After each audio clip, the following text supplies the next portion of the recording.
শিল্পী বয়কট বিতর্কে অভিষেকের লক্ষ্যে কুণাল ঘোষ। মমতা বন্দ্যোপাধ্যায় বয়কটের রাজনীতি করেন না মন্তব্য অভিষেকের। একসময় মমতা বন্দ্যোপাধ্যায়কে অনেকে আক্রমণ করেছিলেন। মমতা বয়কটে বিশ্বাস করলে তারা দলে ফিরতে পারতেন না। কি বলেছেন শুনুন।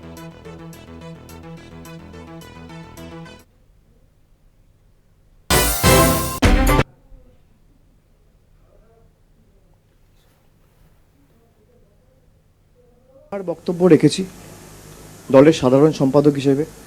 আমি যতটুকু মমতা বন্দ্যোপাধ্যায়কে চিনি, জানি, ছোটবেলা থেকে দেখেছি, মমতা বন্দ্যোপাধ্যায় বয়কট, ভেঙে দাও, গুড়িয়ে দাও, সরিয়ে দাও, হাঁটিয়ে দাও, এই রাজনীতিতে উনি বিশ্বাসী নন।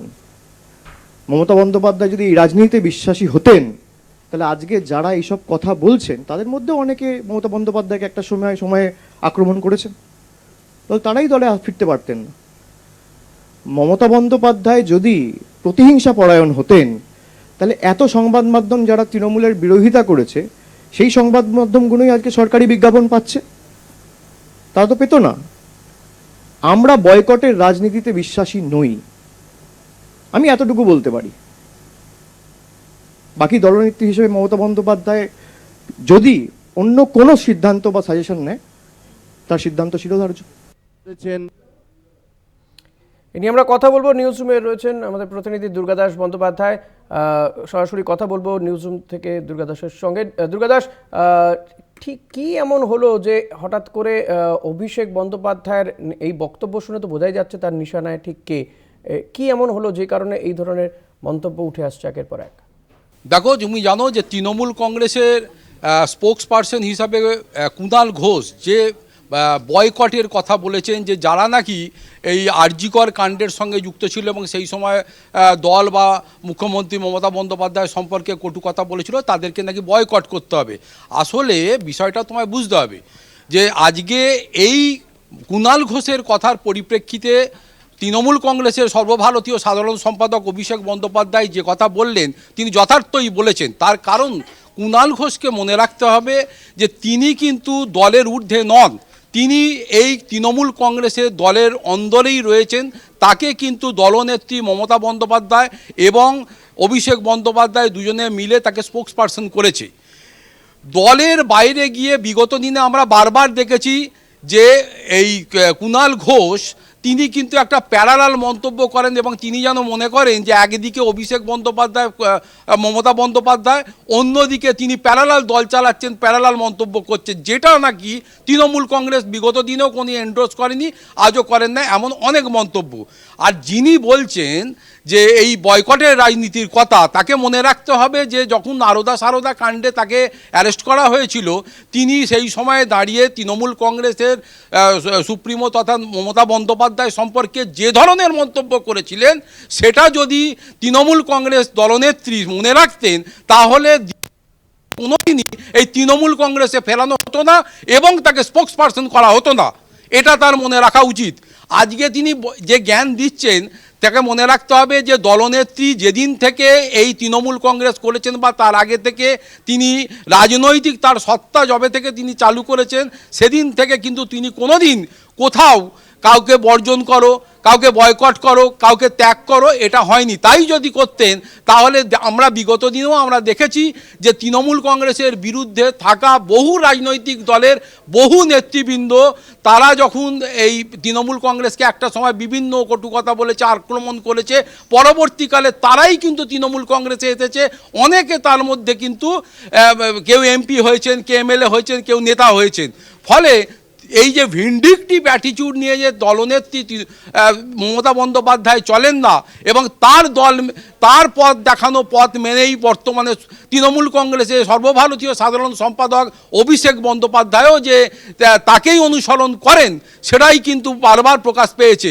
ফলে কুণাল ঘোষের এই যে বর্জন করো, এই যে কাউকে বয়কট করো, এটাকে যে দল এন্ডোর্স করছে না, সেটা কিন্তু আজকে যথার্থই বুঝিয়ে দিয়েছেন সে অভিষেক বন্দ্যোপাধ্যায়। পাশাপাশি বলি যে বিগত দিনে বাম জমানায় আমরা দেখেছি এই তৃণমূল কংগ্রেসের বিরুদ্ধে দাঁড়িয়ে বুদ্ধবাবুর জমানায় বহু শুধু রাজনৈতিক ব্যক্তিত্ব নয়, যারা কিন্তু বিভিন্ন বিষয়ের সঙ্গে যুক্ত ছিলেন, এই যে কেউ কবি, কেউ সাহিত্যিক, এই ধরনের মানুষজন মানুষজন, অভিনেতা, তারা কিন্তু একটা সময় তৃণমূল কংগ্রেসের যারা বিরোধিতা করেছে তাদের সিংহভাগ কিন্তু এই মুহূর্তে তৃণমূল কংগ্রেসে রয়েছে। অর্থাৎ তাদের রিয়েলাইজেশনের মধ্যে ছিল যে দলনেত্রী, তার প্রতি আস্থা, তার যে কর্মপন্থা, তিনি যে সবাইকে নিয়ে চলতে পারেন, চলতে চান এবং সবাইকে নিয়েই যে তিনি একটা শক্তপোক্ত বিশ্বাসের রাজনীতির ওপর দাঁড়িয়ে এই রাজ্য সরকারকে তিনি মানুষের স্বার্থে ব্যবহার করছেন বা মানুষের স্বার্থে এগিয়ে নিয়ে চলেছেন, তিনি কাউকে বাদ দিয়ে চলতে চান না। অতএব এই রকম যখন দলনেত্রী এই রকম একটা মানসিকতা নিয়ে চলছেন, সেইখানে দাঁড়িয়ে কি করে তৃণমূল কংগ্রেসের মধ্যে স্পোক্স পার্সন হিসাবে এই কুণাল ঘোষের মতো ব্যক্তি তিনি এই ধরনের মন্তব্য করার সাহস দেখান, এটা নিয়ে কিন্তু রাজনৈতিক মহলে প্রশ্ন উঠছে। তাহলে এক্ষেত্রে কুণাল ঘোষ যেটা বলছেন সেটা তৃণমূল বিরোধী দল বিরোধী মন্তব্য। এর জন্য কি আমরা দেখছি অভিষেক বন্দ্যোপাধ্যায় তিনি প্রকাশ্যেই বলছেন, হয়তো তিনি নামটা বলছেন না, কিন্তু তাহলে কি কুণাল ঘোষের বিরুদ্ধে কোনো শাস্তিমূলক ব্যবস্থা নেওয়া হতে পারে? দেখো, এই কুণাল ঘোষের বিরুদ্ধে এহেন মন্তব্যের জন্যে আগামী দিনে দল তার বিরুদ্ধে কোনো শাস্তিমূলক ব্যবস্থা নেবে কি না সেটা দলের সুপ্রিম যে সমস্ত নেতৃবৃন্দ রয়েছেন, দলনেত্রী মমতা বন্দ্যোপাধ্যায়, অভিষেক বন্দ্যোপাধ্যায়ের মতো যারা রয়েছেন তারা নিতে পারেন। আমরা সে বিষয়ে কিছু বলতে পারি না, কিন্তু এর একজন সাধারণ মানুষ হিসাবে, এই রাজ্যের একজন নাগরিক হিসাবে আমি বলতে পারি যে তার বিরুদ্ধে কিন্তু দলের উচিত দলের ভাবমূর্তি ঠিক রাখতে, যাতে মানুষের কাছে আগামী দিনে কোনো ভুল বার্তা না যায়। অন্তত এই ধরনের এই স্পোক্স পার্সন হিসাবে কুণাল ঘোষের মতো ব্যক্তিদের মন্তব্যের জন্য যারা প্যারালাল মন্তব্য করেন, যারা দলনেত্রীর তথা এই দলের অনুশাসন মানেন না, যারা মনে করেন যা তারা প্যারালালি দলটাকে চালাবেন, এদের বিরুদ্ধে কিন্তু অবশ্যই শাস্তিমূলক ব্যবস্থা নেওয়া উচিত। তাহলেই কিন্তু একটি বার্তা যাবে যে দলের এন্ডোর্স করে না এমন কোনো মন্তব্য যেন আগামী দিনে শুধুমাত্র কুণাল ঘোষ নয়, দলের কোনো নেতৃবৃন্দ এটা যাতে না করতে পারে, এটাকে নিশ্চিত করা যেতে পারে। ফলে এই আগ বাড়িয়ে কোনো ধরনের নেগেটিভ মন্তব্য, কোনো এমন কোনো মন্তব্য যা কিনা দলনেত্রী কোনোদিন এই ধরনের আচরণ বা এই ধরনের কথাকে এন্ডোর্স করেননি, সেই কথা যেন আগামী দিনে যাতে না বলা হয় তার ব্যবস্থা অবশ্যই তৃণমূলের সুপ্রিম নেতৃবৃন্দকে করতে হবে, এটা কিন্তু আমি বলতেই পারি। ধন্যবাদ। দুর্গাদাস কথা বলছিলাম আমাদের প্রতিনিধি দুর্গাদাস বন্দ্যোপাধ্যায়ের সঙ্গে। দুর্গাদাস ছিলেন নিউজ রুম থেকে সরাসরি। অভিষেক বন্দ্যোপাধ্যায় তিনি বলেছেন এই যে কুণাল ঘোষের যে মন্তব্য ছিল শিল্পী বয়কট করা নিয়ে, আরজি করে আন্দোলনে যে সমস্ত অভিনেতা অভিনেত্রী শিল্পীরা ছিলেন তাদেরকে বয়কট করার কথা বলেছিলেন কুণাল ঘোষ।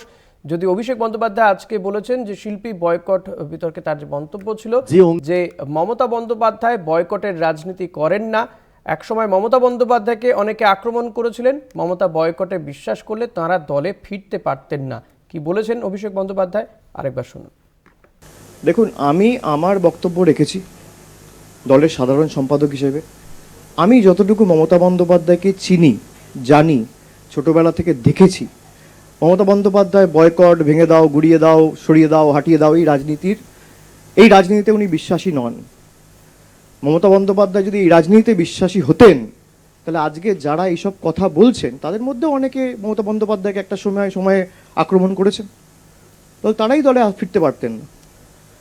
মমতা বন্দ্যোপাধ্যায় যদি প্রতিহিংসা পরায়ণ হতেন তাহলে এত সংবাদ মাধ্যম যারা তৃণমূলের বিরোধিতা করেছে সেই সংবাদ মাধ্যমগুলোই আজকে সরকারি বিজ্ঞাপন পাচ্ছে, তারা তো পেত না। আমরা বয়কটের রাজনীতিতে বিশ্বাসী নই, আমি এতটুকু বলতে পারি। বাকি দলনেত্রী হিসেবে মমতা বন্দ্যোপাধ্যায় যদি অন্য কোনো সিদ্ধান্ত বা সাজেশন নেয় তার সিদ্ধান্ত শিরোধার্য।